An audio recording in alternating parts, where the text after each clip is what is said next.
somebody is overcome with a sensation of nausea and they vomit during their fast, does this nullify the fast?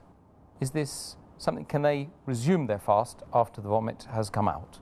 Vomiting can either be intentionally or it can be unintentionally.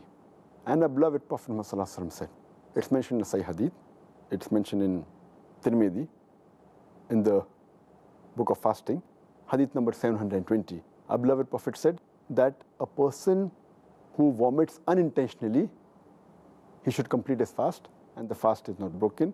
But the person who vomits intentionally, deliberately, then the fast is broken and he has to make up for the fast afterwards.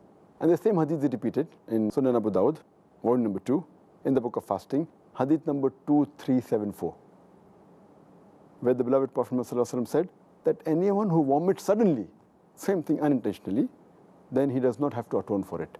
But if someone vomits intentionally, deliberately, he has to atone for it. But the person who does it deliberately, for example, by sticking a finger in the throat, or by pressing the stomach, or deliberately smelling something which is nasty, or looking at food which will make him vomit, and he continues that, then it comes under the category deliberately done. So then his fast is broken, he has to make up for that. But if it comes unintentionally, no problem. But when the vomit comes, he should not swallow the vomit after it has reached the mouth. If he swallows the vomit after it reaches the mouth, it will nullify the fast. So when a vomit comes, he should see that the vomitus comes out. And if it's unintentional, it will not break his fast. Thanks for that. That's very comprehensive.